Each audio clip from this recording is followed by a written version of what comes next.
Democrat Jon Tester will return to Washington for a third term in the U.S. Senate. After trailing for much of the evening and this morning, Tester emerged victorious in Montana's Senate showdown with Matt Rosendale. Even at this late hour, not all the vote totals are in, but the outcome is decided. Senator Tester was vying for his third term, while State Auditor Matt Rosendale was riding on the coattails of some of the highest names in the GOP.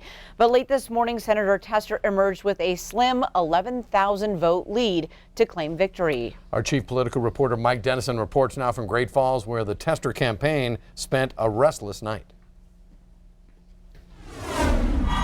Just before 11 a.m. on Wednesday, Senator Jon Tester appeared before a rowdy crowd of exhausted supporters and told them the good news. Look, we did it. The Associated Press had just called the race in Tester's favor, giving him a hard-fought victory over Republican Matt Rosendale and Libertarian Rick Breckenridge. Just like in his two previous victories in 2006 and 2012, it wasn't called until the day after Election Day, and he won with less than 50% of the vote, about 49.6% to be precise, over Rosendale's 47.5%, a 10,000 vote margin by late Wednesday.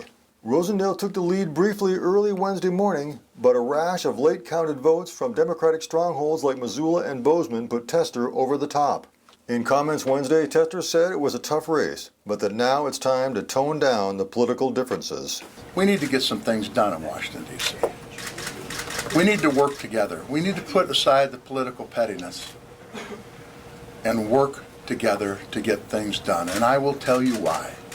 Because if I has traversed this state, north, south, east, and west, the people I've talked to, the biggest issue they bring up is, why can't you guys work together?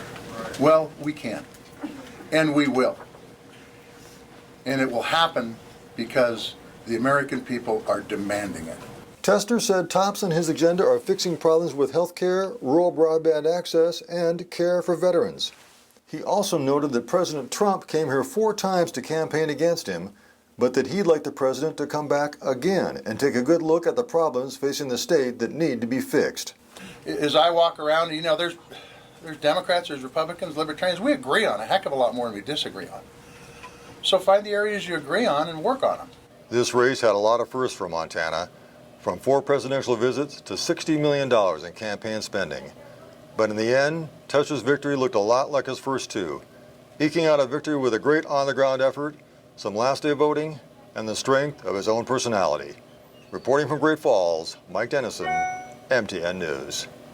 Thanks, Mike. Senator Tester will, though, remain in the Democratic minority in the Senate. Republicans actually increased their majority in the Senate on Tuesday. And today, Matt Rosendale conceded to Senator Tester. He did not go on camera, but MTN's Jonathan Ambarian is in Helena with a statement from the state auditor. We're here at the Delta Colonial Hotel in Helena, where Matt Rosendale had his campaign headquarters last night.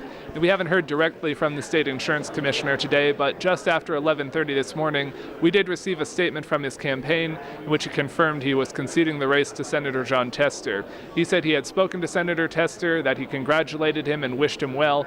He also thanked his family and all of his supporters and volunteers that have worked on his campaign.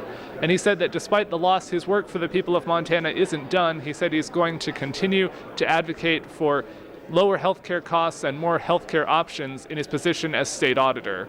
In Helena, Jonathan Ambarian, MTN News. Thank you, Jonathan.